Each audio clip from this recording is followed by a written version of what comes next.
Hi friends, विधिक शिक्षा channel में आप सभी का फिर से स्वागत है। मैं रोहित। तो अपन ने पिछले वीडियो में बात की थी कि जो लास्ट सेक्शन था उसमें देखा था कि सेक्शन 29 तक अपन ने पिछले वीडियो में बात कर ली थी और आज अपन चर्चा करेंगे सेक्शन 30 से। तो सेक्शन 30 स्टार्ट करने से पहले अपन देखेंगे सेक्शन 29 को। सेक्शन 29 में है कि मजिस्ट्रेट के न्यायालय कौन कौन से दंड दे सकते हैं। तो मजिस्ट्रेट के न्यायालय जो होते हैं उनमें थ्री टाइप्स के मजिस्ट्रेट होते हैं। पहला है सीजेएम साहब यानी चीफ जुडिशियल मजिस्ट्रेट, दूसरा आता है फर्स्ट क्लास जुडिशियल मजिस्ट्रेट और तीसरा है सेकंड क्लास जुडिशियल मजिस्ट्रेट। तो फर्स्ट जो सीजेएम साहब होते हैं, सीजेएम साहब की अब क्या शक्तियाँ होती है, यानी मजिस्ट्रेट के न्यायालय है वो दंड दे सकता है। तो मजिस्ट्रेट के न्यायालय पहली बात तो 3 प्रकार के हो सकते हैं। अब ये कौन कौन से दंड दे सकते हैं, तीनों प्रकार के न्यायालय। एक बात ये ध्यान रखना है कि तीनों प्रकार के न्यायालय तीनों अलग अलग दंड देते हैं, किसी का भी समान दंड नहीं है। तो अपन पहले बात करें सीजेएम साहब की। तो सीजेएम साहब की बात करें तो सीजेएम साहब मृत्युदंड, आजीवन कारावास से अनधिक का कारावास, मतलब कि जो सीजेएम साहब है वह क्या है कि मृत्युदंड, आजीवन कारावास क्या है कि नहीं दे सकते हैं। सीजेएम साहब के पास ये पावर नहीं है कि वह किसी व्यक्ति को मृत्युदंड से कारित करे, अर्थात मृत्युदंड उसके ऊपर सिद्ध करे और किसी प्रकार का आजीवन कारावास उस पर सिद्ध करे। यह शक्ति सीजेएम साहब के पास नहीं है। तो सीजेएम साहब कौन सी दंड है वो दे सकते हैं। सीजेएम साहब 7 वर्ष से अधिक अवधि का कारावास दे सकते हैं और फाइन कितना भी दे सकते हैं। लेकिन जो फाइन की बात करें सीजेएम साहब की, अर्थात कोई सा मजिस्ट्रेट हो तो किसी जो फाइन लगाया जाता है वो आजकल जो न्यू अमेंडमेंट आ गया है, न्यू अमेंडमेंट में फाइन शायद निर्धारित कर दिया है और वो फाइन है लगभग नहीं 50,000 रुपये तक ही कर दिया है। और मैं क्लियर नहीं है अभी तक, मैं आपको अगले नेक्स्ट वीडियो में क्लियर बताऊंगा कि न्यू अमेंडमेंट में फाइन कितना निर्धारित किया गया है।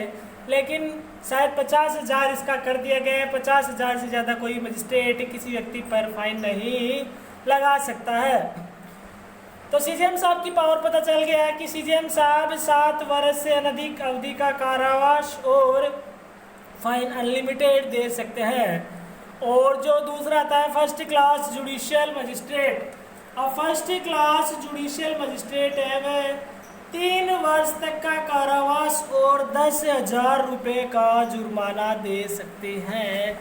जो फर्स्ट क्लास जुडिशियल मजिस्ट्रेट है 3 इयर्स का कारावास और 3 मतलब कि 10,000 रुपये का जुर्माना दे सकते हैं। तो और इन दोनों से भी दंडित कर सकते हैं किसी व्यक्ति को, जुर्माना और कारावास से भी फर्स्ट क्लास जुडिशियल मजिस्ट्रेट दंडित कर सकता है। ये उसके पास पावर्स है। तो जो अपना थर्ड आता है सेकंड क्लास जुडिशियल मजिस्ट्रेट। अब सेकंड क्लास जुडिशियल मजिस्ट्रेट की क्या पावर्स है, वह उसके पास पावर है कि वह 1 वर्ष तक का कारावास या 5,000 रुपये तक का जुर्माना या फिर दोनों दे सकता है, किसी व्यक्ति पर अध्यारोपित कर सकता है। यह उसके पास पावर्स है। और अपन अब बात करेंगे सेक्शन 30। सेक्शन 30 स्टार्ट होने से पहले आप सभी से विनती है कि चैनल को अधिक से अधिक लाइक एंड सब्सक्राइब करें। तो सेक्शन 13 की बात करें तो सेक्शन 13 कहता है कि sentences of imprisonment in default of fine. अगर इसके अंदर यह है कि अगर किसी मजिस्ट्रेट द्वारा किसी व्यक्ति पर जुर्माना लगा दिया जाता है और वह व्यक्ति उस जुर्माने को नहीं भर पाता, उसे क्या सजा दी जाएगी। इसका अर्थ ये है कि अगर किसी मजिस्ट्रेट द्वारा किसी व्यक्ति पर जुर्माना सिद्ध किया जाता है और वह व्यक्ति जुर्माना भरने में क्या नहीं है, सक्षम नहीं है, तो ऐसी स्थिति में क्या होगा। तो ऐसी स्थिति में देखेंगे अगर कोई व्यक्ति जुर्माना नहीं भरता है अर्थात वह सक्षम नहीं होता है जुर्माना भरने में, तो उस व्यक्ति को न्यायालय विधि द्वारा प्राधिकृत कारावास से दंडित कर सकता है। यानी कोई व्यक्ति अगर जुर्माना नहीं भर रहा है, अगर सक्षम मान लो या फिर अन्य किसी परिस्थिति के कारण वह जुर्माना भर नहीं पा रहा है, तो उस व्यक्ति पर क्या कार्रवाई की जाएगी? जो विधि द्वारा प्राधिकृत जो भी उसके ऊपर जो भी कारावास है उसके ऊपर क्या किया जाएगा? सिद्ध किया जाएगा। अगर वह जुर्माना देने में व्यतिक्रम होता है तभी ऐसा कार्य किया जाता है। धारा 29 के अधीन मजिस्ट्रेट की शक्ति से अधिक नहीं होगा, लेकिन यह भी शर्त है कि जो धारा 29 है 29 के अधीन मजिस्ट्रेट की शक्ति से अधिक क्या नहीं होगा? फाइन नहीं होगा। यही है, वही बात आ गई कि मान लीजिए मजिस्ट्रेट की शक्ति है कि वह 1 साल का कारावास और 10,000 रुपये तक जुर्माना दे सकता है, तो उसके पास जो भी केसेस आएंगे वह उससे ज़्यादा नहीं दे सकता है। उसके वह क्या है कि मजिस्ट्रेट प्रतिबंधित है, मतलब कि वो बाध्य है कि इससे ज़्यादा उसके पास पावर नहीं है देने की। अगर जो भी उसके पास न्यायालय में उसके पास जो भी मामला आएगा विचारण के लिए, वह 1 वर्ष से अनधिक का कारावास नहीं दे सकता और 10,000 से अधिक जुर्माना नहीं दे सकता है। तो एग्जाम्पल के तौर पे समझाया था कि पता चल गया कि एग्जाम्पल के तौर पे कि 1 वर्ष से अधिक कारावास नहीं दे सकता और 10,000 रुपये से अधिक जुर्माना नहीं दे सकता। ये उसकी क्या है? एक तरीके से मजिस्ट्रेट को एक बाध्य है मजिस्ट्रेट एक तरीके से ऐसा करने के लिए। ये किसमें? धारा 29 के अधीन, मतलब कि 29 में मेंशन किया गया है। अब जहाँ कारावास मुख्य दंडादेश के रूप में अधिनिर्णित है, वहाँ वह कारावास जिसको मजिस्ट्रेट अपराध के लिए न कि जुर्माने देने में व्यतिक्रम होने पर दंड के तौर पर देने के लिए सक्षम है। इसमें यही है कि जो कारावास और जुर्माना दोनों दिए गए हैं, जो कारावास और जुर्माना दोनों दिए गए, वहाँ वह कारावास की अवधि के 1/4 से अधिक नहीं होगा। यही है कि जैसे मान लो किसी मजिस्ट्रेट के द्वारा क्या है कि जुर्माना और कारावास दोनों दिए गए और वहाँ वह कारावास 1/4 से, मुख्य दंडादेश है ना, मतलब कि मुख्य दंडादेश के 1/4 भाग से अधिक नहीं होगा। अब मुख्य दंडादेश क्या है कि मान लीजिए कोई कारावास, एग्जाम्पल के तौर पे देखिए कि मान लीजिए किसी कारावास की अवधि 1 साल है, तो उसका 1/4 कितना हो गया? 3 माह, 3 महीने से ज़्यादा जुर्माना देने में, मतलब कि 3 माह से अधिक नहीं दे सकता है। अगर कोई व्यक्ति जुर्माना देने में व्यतिक्रम होता है तो उस पर न्यायालय मुख्य दंडादेश के 1/4 से ज़्यादा जुर्माना न्यायालय अधिरोपित नहीं करेगा। अगर कोई मान लो व्यक्ति जुर्माना देने में व्यतिक्रम होता है तो उस पर न्यायालय ना मुख्य दंडादेश के 1/4 से ज़्यादा जुर्माना देने के लिए अधिरोपित नहीं होगा। तो यही है 1/4 कितना होगा? जैसे कि 1 साल का 1/4 करे तो 3 साल हो गई। तो अपन अपना ये सेक्शन कंप्लीट हुआ। अब अपन बात करेंगे सेक्शन 32, यानी 32 में देखेंगे, सेक्शन 32 के सब क्लोज 2 में देखेंगे कि क्या कहना चाह रहा है।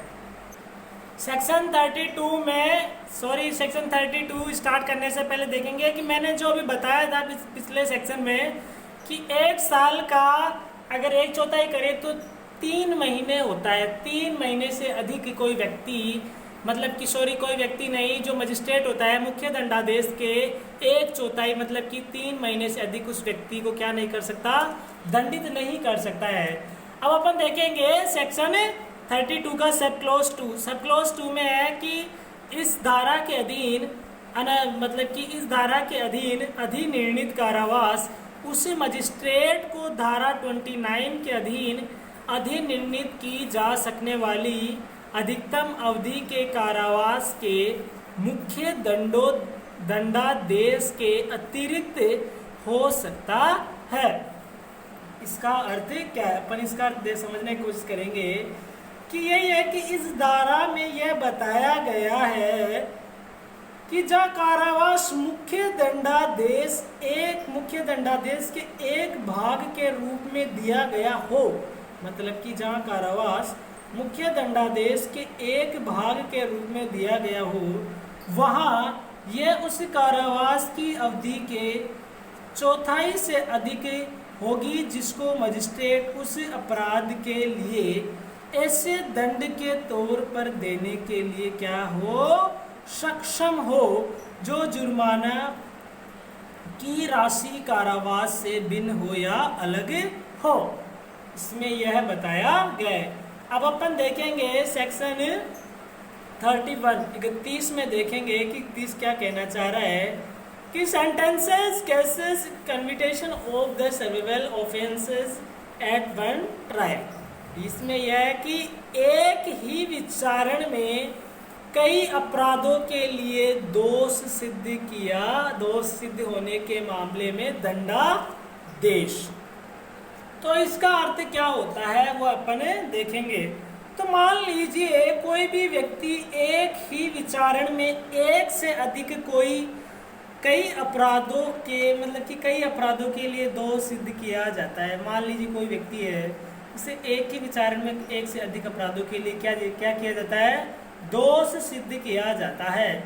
और कोई भी ट्रायल में मजिस्ट्रेट कोर्ट पाता है कि जैसे मान लो कोई कोर्ट में मतलब कि कोई भी ट्रायल में मजिस्ट्रेट या कोर्ट यह पाता है कि किसी भी अभियुक्त व्यक्ति को एक से अधिक विचारण है, मतलब कि किसी भी अभियुक्त व्यक्ति को एक से अधिक विचारण है, और सबसे पहली शर्त यह है कि विचारण एक ही होना चाहिए, और दूसरी एक से अधिक अपराधों के लिए दोष सिद्ध किया जा सकता है।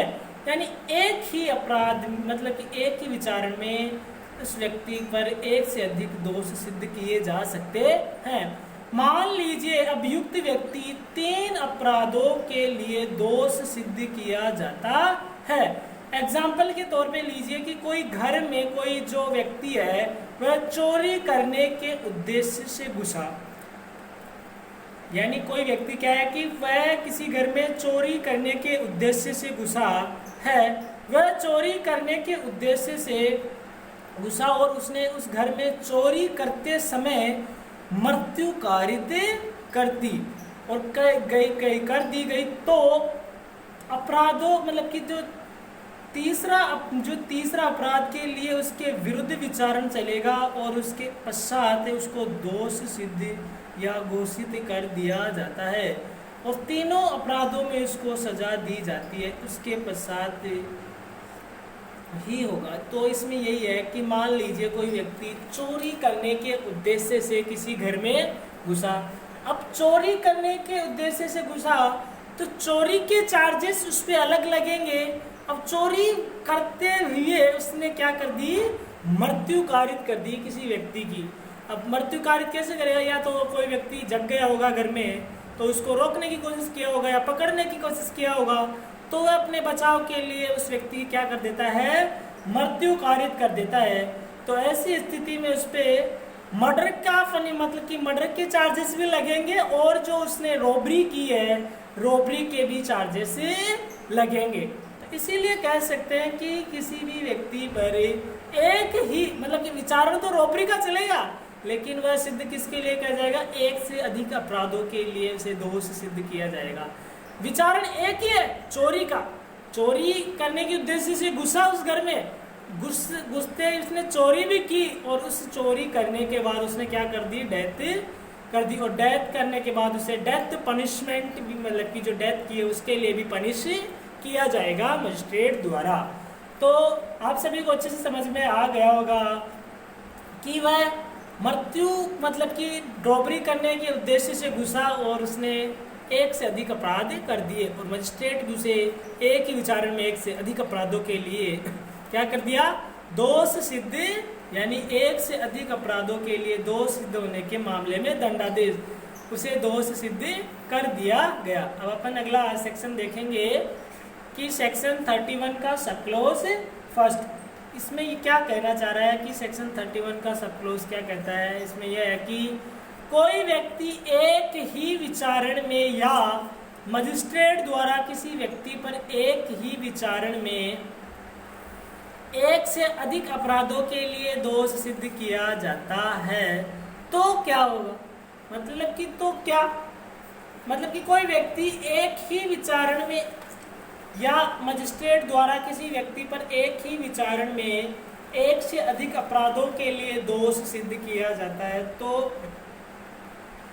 जब एक ही विचारण में दोष सिद्ध किया जाता है तो क्या होगा? तब क्या होगा कि भारतीय दंड संहिता की धारा 71 के अध्ययन न्यायालय उसे उन अपराधों के लिए निहित या विभिन्न दंडों में से उन दंडों के लिए जिन्हें देने के लिए ऐसा न्यायालय क्या है?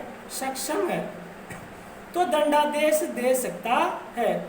जब ऐसा दंड कारावास के रूप में हो या तब यदि न्यायालय ने यह निर्देश नहीं दिया हो कि दंड साथ साथ भोगे जाएंगे या वे ऐसे क्रम में एक के बाद एक प्रारंभ होंगे। यानी न्यायालय यह नहीं बताता कि व्यक्ति जो कि उसी व्यक्ति को कि एक से अधिक अपराधों के लिए दोष सिद्ध किया गया न्यायालय के लिए, और न्यायालय उस जजमेंट में या उस निर्णय में यह नहीं बताता कि यह व्यक्ति वह दंड साथ साथ भोगेगा या फिर कि एक के बाद एक भोगेगा। तो ऐसी स्थिति में अगर न्यायालय यह बात क्लियर या साफ नहीं करता है तो वह व्यक्ति ऐसी स्थिति में एक के बाद एक दंड भोगने के लिए कि उसे एक के बाद एक दंड भोगना ही पड़ेगा। तो आप सभी को समझ में आ गया कि एक के बाद एक दंड कैसे या कौन सी स्थिति में भोगा जाता है। तो मान लीजिए इसमें यह भी बताया गया है कि विचारण एक ही होना चाहिए। इसमें यह भी अभी वही बात आ गई कि इसमें क्या होना चाहिए? एक ही विचारण होना चाहिए। तो और दो यानी इसमें यह भी है कि दो उससे अधिक अपराधों के लिए दोष सिद्ध किया जाना चाहिए, और जो न्यायालय हैं उन्हें उन दंडों में से जिन्हें देने के लिए ऐसा न्यायालय सक्षम है वह दंडादेश दे सकता है। कि जो न्यायालय सक्षम है वह उस व्यक्ति को क्या दे सकता है? दंडादेश दे सकता है, और जो उस न्यायालय की सक्षमता है उसके अनुसार दंड दिया जाएगा। परंतु एग्जाम्पल के तौर पे मान लीजिए कोई व्यक्ति है, उसको पहले अपराध के लिए 3 वर्ष की सजा से क्या किया गया? दंडित किया गया है, और जो दूसरे अपराध के लिए 5 वर्ष की सजा के रूप में उसे क्या किया गया है? दंडित किया गया है। और तीसरा ऑफेंस के लिए उसे 2 वर्ष के लिए उसे अपराध की कन्विट यानी उस पर दोष सिद्ध किया गया है। तो मान लीजिए मजिस्ट्रेट अपने जजमेंट में ये नहीं बताता है कि वह व्यक्ति तीनों सजाएं एक के साथ भुगतते ये जाएगा फिर या एक के बाद एक या भुगतेगा। ऐसी स्थिति में यह नहीं बताता कि मजिस्ट्रेट साथ साथ भुगतेगा या फिर एक के बाद एक भुगतेगा। तो ऐसी स्थिति में वह व्यक्ति एक के बाद एक सजा भुगतता है। बात सही है कि मजिस्ट्रेट ये क्लियर नहीं करता है कि सजा जो कन्विक्ट कोई भी व्यक्ति है उस पर दोष सिद्ध किया जाता है कि यह व्यक्ति सजा साथ साथ भुगतेगा या फिर एक के बाद एक भुगतेगा। तो ऐसी स्थिति में वह व्यक्ति क्या है कि उस व्यक्ति को एक के बाद एक सजा भुगतना ही पड़ेगा। तो जैसे पहले 3 वर्ष, फिर दूसरे में अपराध के लिए 5 वर्ष, फिर तीसरे अपराध के लिए 2 वर्ष, इस प्रकार वह व्यक्ति अपनी सजा भुगतता है। लेकिन ध्यान रहे कि मजिस्ट्रेट इस प्रकार के मामले में 14 वर्ष से अधिक सजा नहीं दे सकता। इसमें जो बात आ रही है कि ऐसे अपराधों में मान लो एक ही विचारण में किसी व्यक्ति के ऊपर 3 कन्विट या 3 दोष सिद्ध किए गए। अब तीनों दोषों में क्या है कि तीनों दोषों में यह बात कही है कि 14 वर्ष से अधिक सजा नहीं दे सकता है।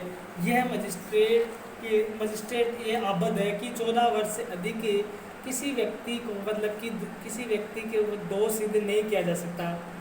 अब कोई अपराध है, मान लो मजिस्ट्रेट के पास कोई विचारण आ गया और उस अपराध में क्या है कि 14 वर्ष से अधिक उसकी सज़ा बन रही है, तो मजिस्ट्रेट को मजबूरन उसे 14 वर्ष तक ही, मतलब कि 14 वर्ष तक के लिए ही दंडित किया जा सकता है।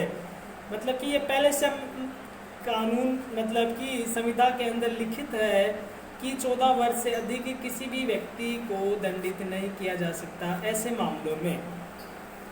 मैं सभी मामलों की बात नहीं कर रहा, जो ऐसे मामले हैं उनमें 14 वर्ष से अधिक के लिए दंडित नहीं किया जा सकता है। तो इसमें और दूसरी बात यह भी है कि मजिस्ट्रेट अपनी अधिकारिता या पावर्स से अधिक सजा या जुर्माना नहीं दे सकता। जो मजिस्ट्रेट है अपनी पावर से अधिक क्या नहीं दे सकता कि जुर्माना या सजा नहीं दे सकता। मान लीजिए किसी मजिस्ट्रेट की वही बात है कि पहले बताया था कि मजिस्ट्रेट के पास पावर है कि वह 1 साल तक का कारावास और 5,000 रुपये तक का जुर्माना दे सकता है, तो उससे अधिक क्या है कि वह नहीं दे सकता। यह उसके पास इतनी ही पावर है।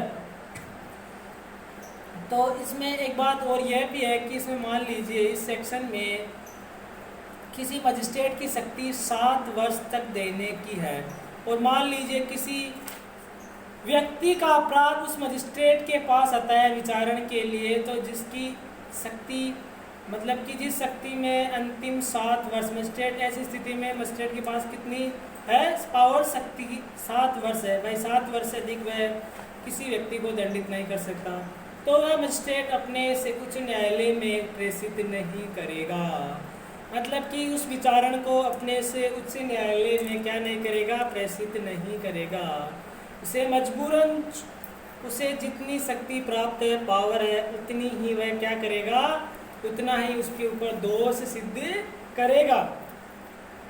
तो लेकिन वह मजिस्ट्रेट अपनी प्राप्त शक्तियों से डबल सजा नहीं दे सकता।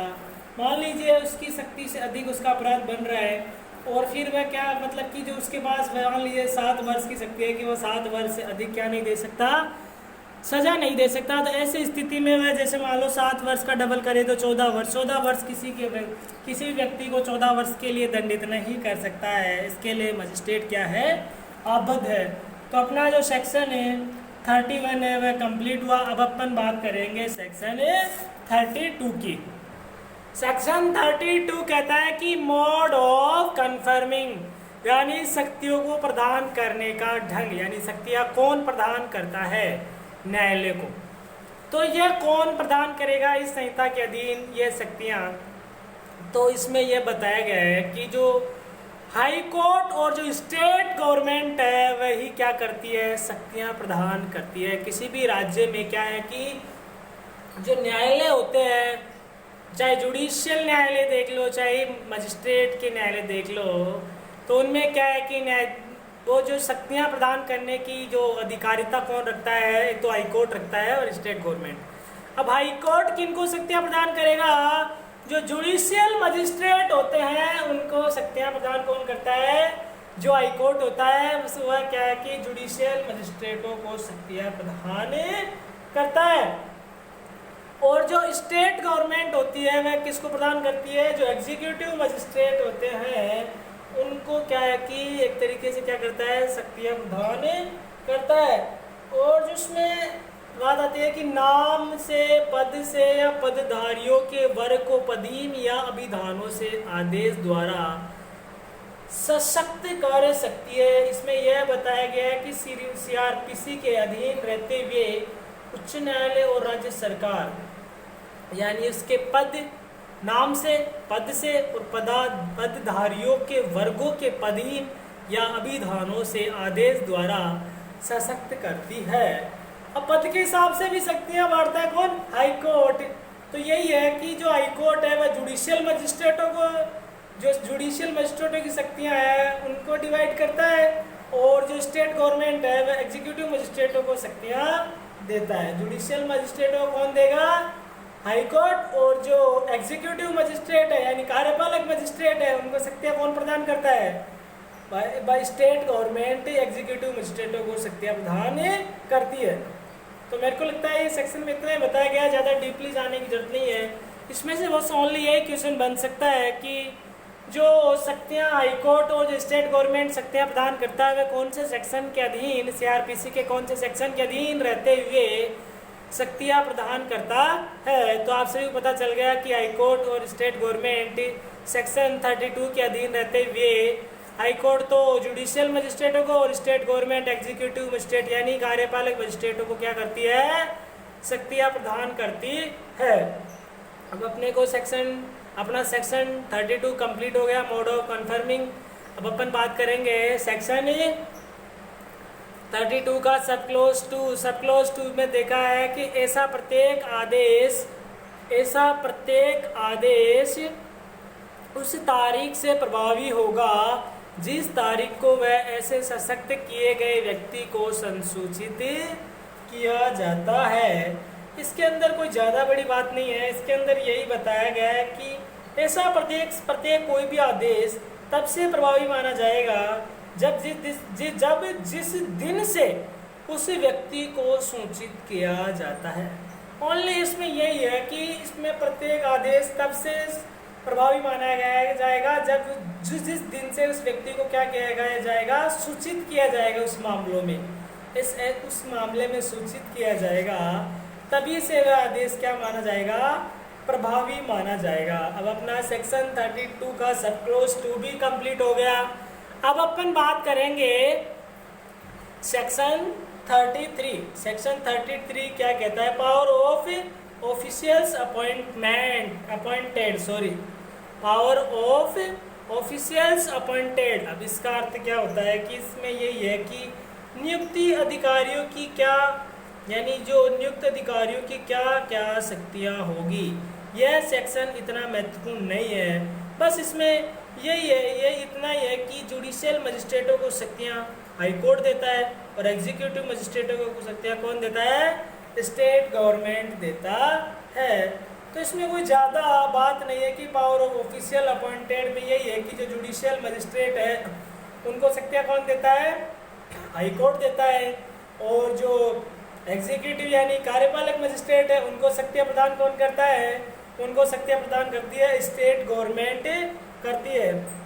अब अपन बात करेंगे सेक्शन 34, यानी जो 34 के अंदर यह है कि शक्तियां वापस लेना। अब नॉर्मली बात यही है कि जो शक्तियां देता कौन है, जुडिशियल मजिस्ट्रेट को हाई कोर्ट देता है, और जो स्टेट गवर्नमेंट है, स्टेट गवर्नमेंट किसको देती है, एग्जीक्यूटिव मजिस्ट्रेटों को। तो ऐसी स्थिति में नॉर्मल सी बात है कि जो शक्तियां देता है वही वापस लेने का अधिकार रखता है। तो जो जुडिशियल मजिस्ट्रेटों के अंदर तो जो हाई कोर्ट है वह हाई कोर्ट को लेने का अधिकार है शक्ति वापस, और जो कार्यपालक मजिस्ट्रेट अर्थात जो एग्जीक्यूटिव मजिस्ट्रेट है उनकी शक्तियां वापस लेने का अधिकार किसको है, उनकी शक्तियां वापस लेने का अधिकार है स्टेट गवर्नमेंट को। तो अपन अब बात करेंगे जो सेक्शन 34 कंप्लीट हो गया।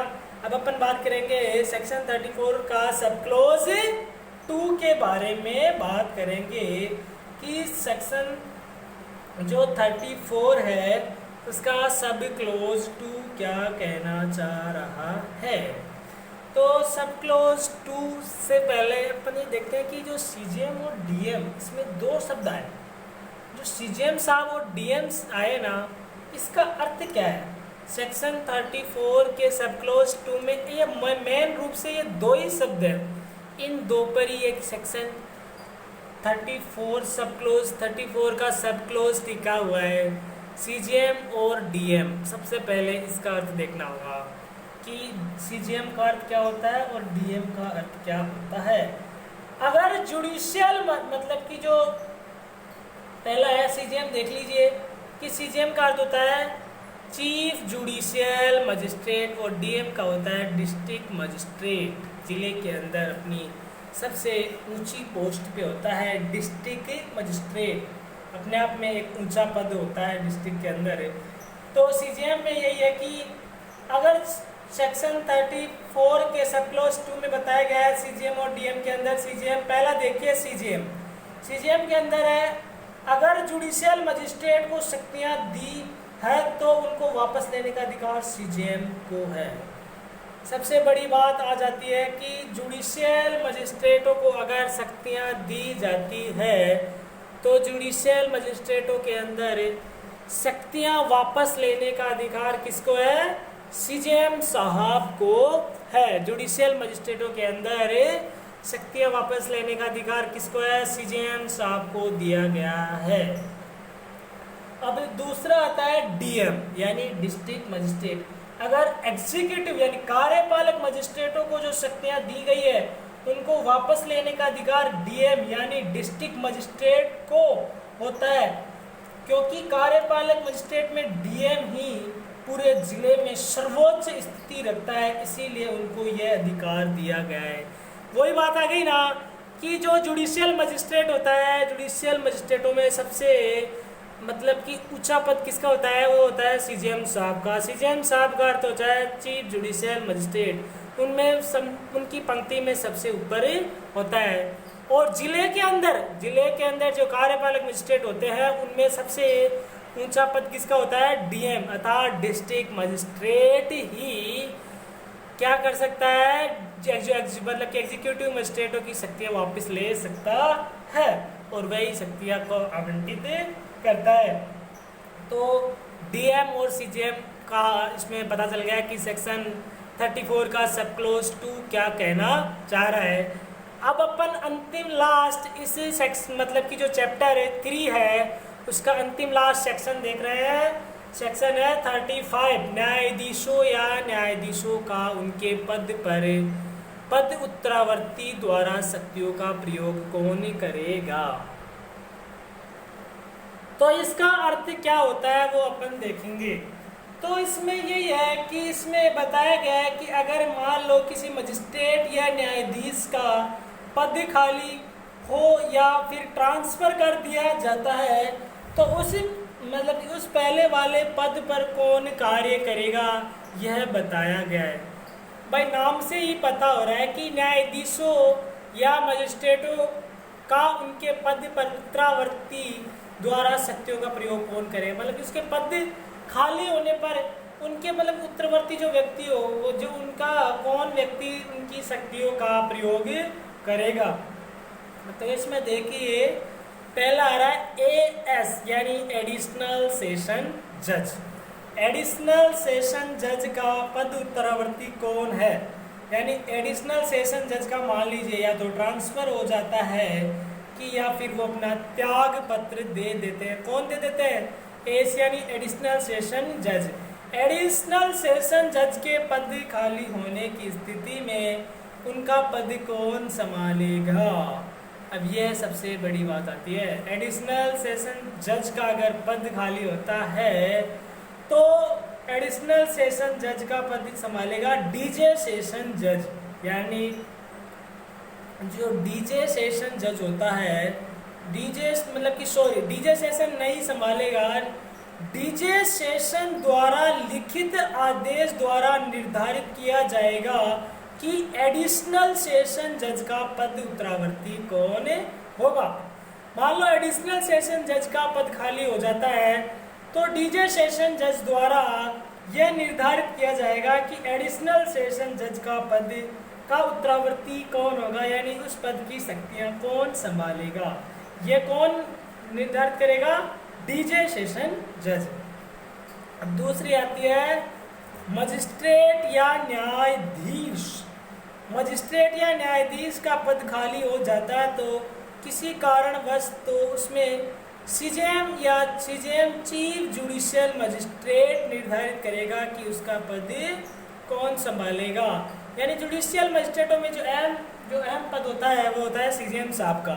तो सीजेएम साहब ही ये निर्णय लेंगे कि किसी मजिस्ट्रेट का पद खाली हो जाता है तो उस स्थिति में उस मजिस्ट्रेट का पद कौन संभालेगा। यह कौन निर्णय लेता है? सीजेएम साहब ही निर्धारित करेंगे कि ऐसी स्थिति में इस पद पर कौन कार्य करे या उनकी शक्तियों का कौन यूज करे। तो अपना जो चैप्टर है वह चैप्टर 3 कंप्लीट हो गया था। जो चैप्टर 3 था, तीसरा चैप्टर था, वह अपना कंप्लीट हो चुका। और जो अपन नेक्स्ट वीडियो में बात करेंगे चैप्टर 4 के बारे में। यानी चैप्टर 4 का नाम है power of superior officer please add to the magistrate and the police. अब यानी वरिष्ठ पुलिस अधिकारियों की शक्तियाँ एवं मजिस्ट्रेट एवं पुलिस की सहायता, ये अपन अगले चैप्टर में बात करेंगे। तो वीडियो एंड करने से पहले आप सभी से विनती है कि चैनल को सबसे अधिक से अधिक क्या करें, लाइक एंड सब्सक्राइब करें। Thank you so much video देखने के लिए।